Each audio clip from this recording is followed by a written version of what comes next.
man. Like that? Yeah, and go ahead and give us a little background. Yes, my name is Trina Christine Mason. I was born in Miami Beach, Florida. I've been here in Saint Augustine for about 7 years. I recently moved out of the Wolf's Museum of Mystery, located on 46 Charlotte Street, that's now available for rent. That's kind of where all of my gifts came back from since I was a kid. I've been very intuitively guided towards you several times, and I guess you could say my ego had me like kind of scared of what might be in the unknown, the unconscious, in the present moment before us now, you know. But like I couldn't deny the constant calling of picking your brain and getting to know a couple things that you've gotten to study about. Well, we're going to pick your brain tonight. I'm okay with that too. Yeah. Now, where did the wrestling come in? Because she's also a wrestler. Wow. Okay, so I have a lot of energy and I need ways to channel this. And when I was about 15 years old, I had a mohawk and I caught a lot of attention, and I was already watching pro wrestling, and then I had the opportunity to hop in the ring, and at the time I had poor coping mechanisms, if you will, of you could call it almost self-harm, you know, just like self-destructive behavioral patterns, and I just kind of found an outlet, and for me that was working through the athletics of pro wrestling. And I went through a lot of drama with that, to be honest, and just like making it out alive, but I still am pretty passionate about pursuing that. When did you realize that you were, I like to say, a multi-sensual individual that had a very high level of intuition? And was this something that happened when you were a child? I mean, it's fascinating for me to finally have to explore off that question. Part of my first original times that I ever remember having these experiences is certainly when I was about maybe 7, 8 years old. But, you know, I'll admit I didn't really grow up in a religious background.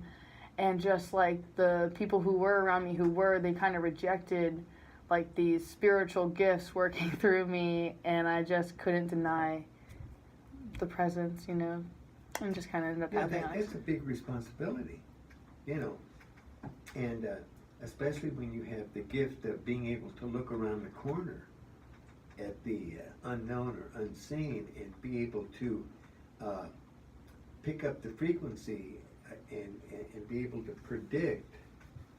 I kind of dealt with where I was stuck in my own shadows. You know, I had my own judgments of what the present moment was before me instead of truly knowing what it was. I was kind of stuck in my own process. You know, I thought I had it all figured out. And then, honestly, through working with meditation and yoga, I've kind of been able to really balance things out the most. I recently have left the pro wrestling world aside from working for JCW, which I'll be flying out to Indiana to do that event in August.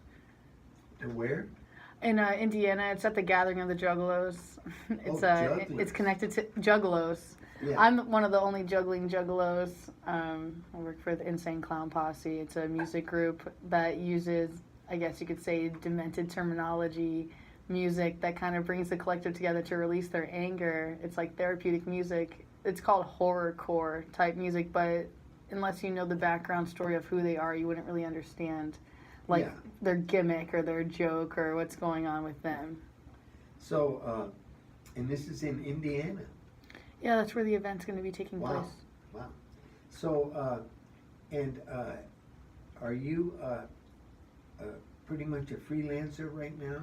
Yes, I call myself a starving artist, or that 100% of what I make is if come. I never know how much I'm going to make, and kind of am at the hands of the universe, and I kind of enjoy being my own boss and doing my own business because, as you know, I'm a multi-sensual being, and I do multiple sources of income. I do pro wrestling. I'm very good at guided meditations. I work with crystals. I do Reiki.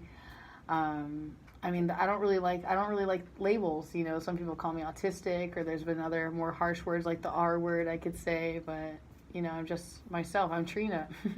Yeah, and the other question I have for you is, you were at Wolves, and you want to run down a little bit about the mermaid thing?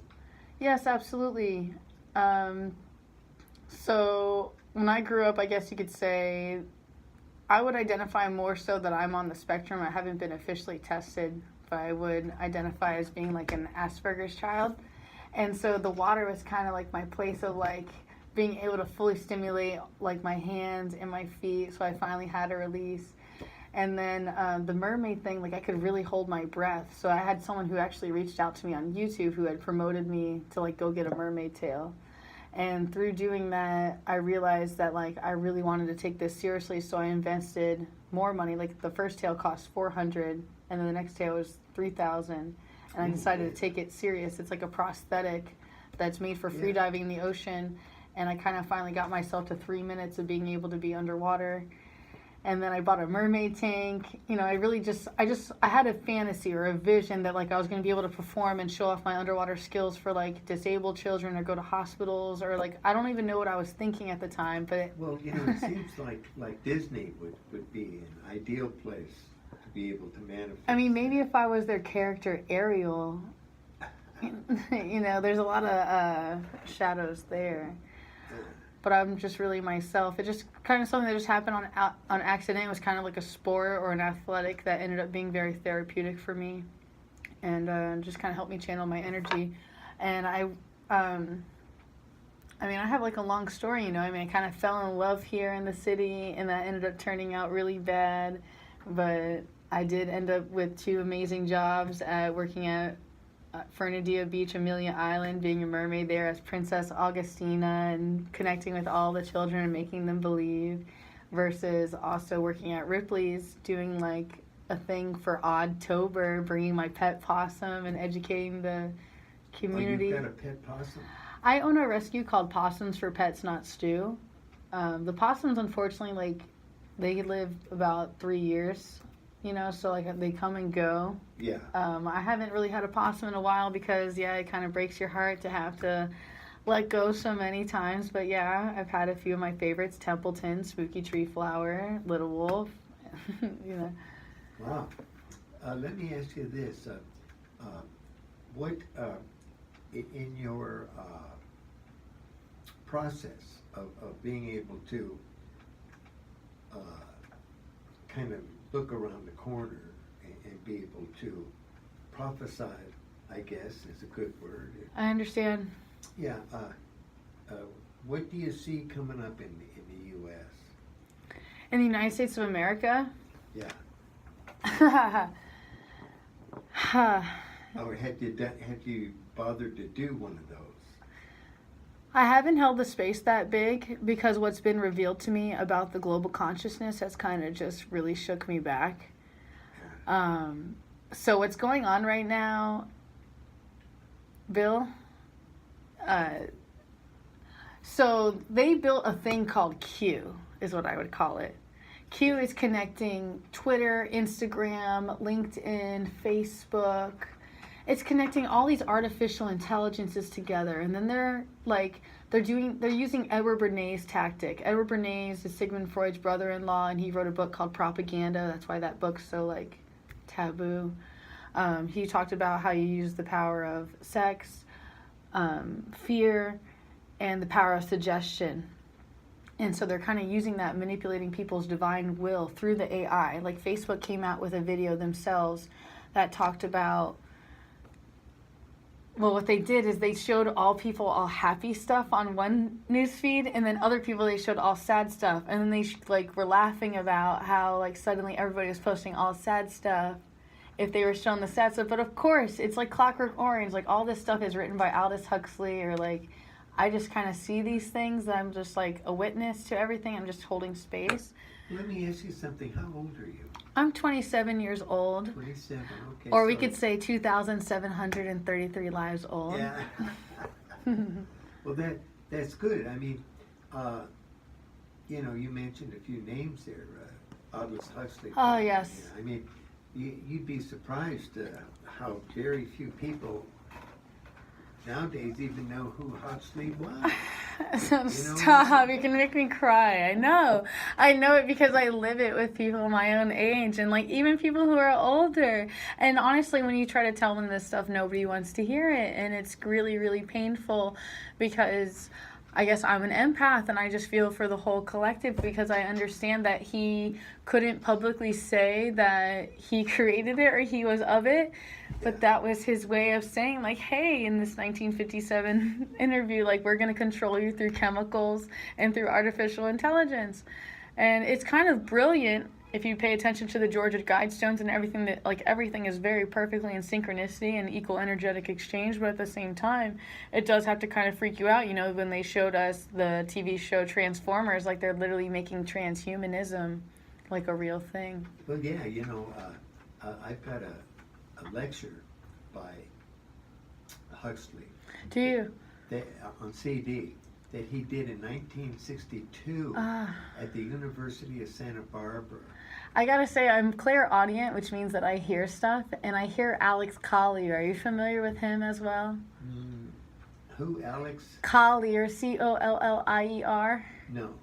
Oh man, he talked a lot about extraterrestrials and communications with intergalactic beings like the Arcturians, and he channeled a lot of messages, kind of like Edgar Casey, but like on a completely different level, almost like for the government, or like, are you familiar with Richard Allen Miller or someone like that? Richard, no. He's where the X-Files is based off of, Mulder. Oh, is that right? Yes, sir. Yeah, wow. He's a real person. Yeah, it's just very, very interesting that do you have trouble making choices about where you want to put your energy, or do you allow yourself to explore all those points, those things that you do? It's really interesting that you say that. So there's two wars going on. For me, there's like an energy that I guess you could say that it's Gaia, like up against me, like, or the present moment, the unknown, the unconscious before me, that life is what happens to you while you're busy making other plans, that quote. So it's like that versus me having the divine will of like, how do I handle the situation that's before me and manipulate what's like in front of me, and seeing it as is and accepting it as is, instead of trying to change myself and just fully accept things instead of like the ego and all that.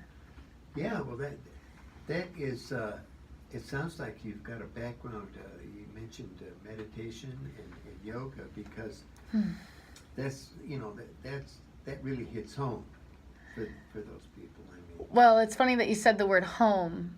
Like I grew up like, just like, I just didn't really feel like home was home. I was always wanting to travel and leave the house as a child. And then, like, I had to constantly seek people, places, and things for outlets. And I had to build a home within myself.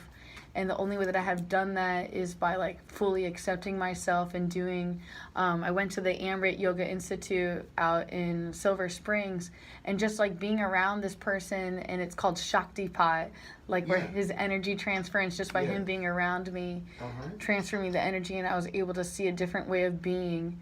So it's something about each of us having our own individualistic divine blueprint or DNA, and us being ourselves, and like giving each other permission to have the amount of growth or space or roots so that we can grow and be ourselves, or something like that. Yeah.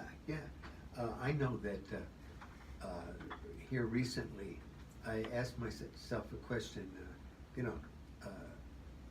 if you had one thing that would impact the collective, what would it be? And I pondered that, and I thought, well, I think I would accept diversity with joy. I gotta admit that all I can hear is like what I'm afraid what they're doing with the collective. And what that is, I feel like they're pushing almost like what, like, my dad calls it totalitarianism, but I don't really know what that is. But it's almost like, it seems like it's almost like a communism or something, like where they're trying to make everybody be the same person and tell people that this is wrong and make them reject their sexual bodies or reject themselves in any way. Like, like for me, in my opinion, they kind of ruined the feminine image or whatever, telling us that we needed to wear this or that to be attractive, or that, lipstick and things like that. It's just kind of been a traumatic experience integrating each and every aspect. Yeah, that was a compliment coming your way from somebody that has been listening to you. My daughter, my youngest daughter, is your age, 27. Really? Yeah. 9 prime, all about us stepping into our personal power and knowing who we really are. Yeah. Interesting. Yeah. So you're familiar with the numbers and Numerology. yeah. Yes, sir. Of course, yeah. That's a real old science. Actually. Yes, and astronomy too. Yeah.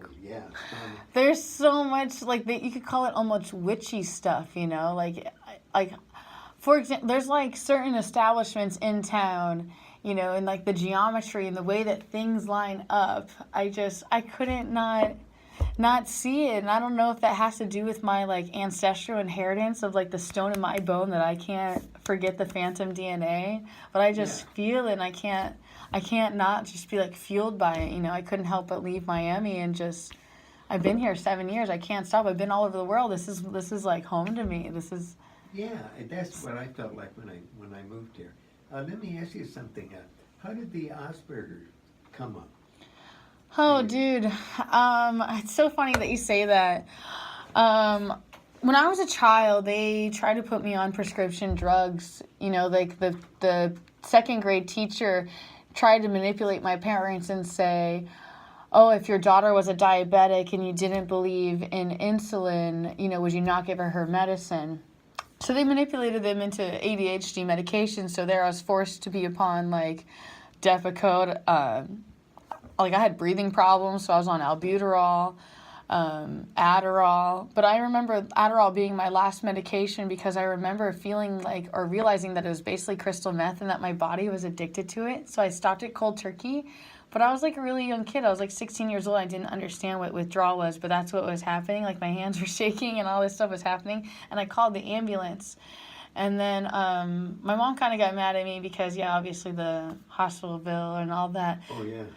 But, like, I didn't understand. I didn't know it was withdrawal. I thought I was literally dying. I didn't understand what was happening. And then, I don't know, just later on I decided to take an oath of just no more doing that.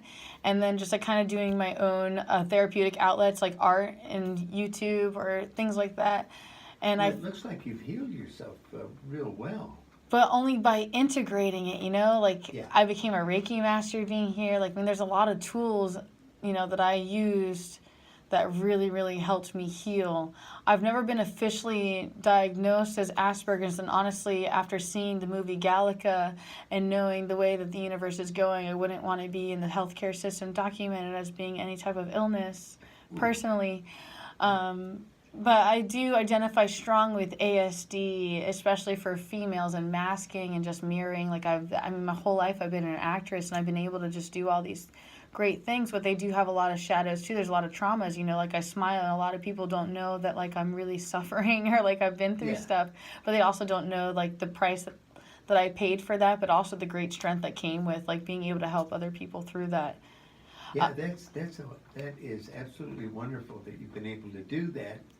And, but to fully answer your question, I have to say my friend John Jay, if I would ever say it was a friend, there was 2 gentlemen in this city who had ASD, and that by them sharing themselves with me, not sexually, but then letting me know about their mentality and who they are as people and just getting to know their ASD qualities. And my friend John Jay, I hear his quote in my head, I don't suffer from my autism, the people around me do. We really identify with that because we're very unique people, so it's sometimes us suddenly taking our shirt off or just whatever it is that just we need to do for comfortability, shoes off or whatever. Yeah, one of my sons has Asperger's, and which is considered the highest form of autism. But they also consider us to be extremely intelligent. We can some of us can look over a building and tell you exactly how many number of windows are there. We're really good at mathematics, or each person has their own individual signature. Now listen, before we sign off, how can people get in touch with you if they, let's say, want a reading or? Right on. I do have a public shell phone. It's a 561-231-0226. I also have my email. You can just remember my name. Trina Mason is my real birth name. I attempt to not hide or show any shadows, so that way I show all truth. I'm a very firm believer of that. Okay, so what's that again now? Say it's a little slower. Trina, Trina. It means pure, and then last name is Mason, Mason, kind of like the people who work with rocks, you know? Yeah. I identify a lot with crystals and things like that as well. They very much so help me in my process. And so that's your email. Oh, my email is wewanttrina@aol.com. Oh, okay, great. So if somebody wanted to get in touch with you and Yeah, I have multi-dimensional resources with the way that they have built this technocracy world. I have multiple dimensions where people can communicate with me, you know. Unfortunately, that's sometimes some of the only way that we can connect with each other anymore is through this virtual reality at this point. Wonderful. Listen, we're going to wind this up, and thank you so much for coming on the show. Thanks for having me. Yeah, and right now I'm going to blast over to, I'm going to turn green back up. Cool. Great. Wasn't that easy? Yeah.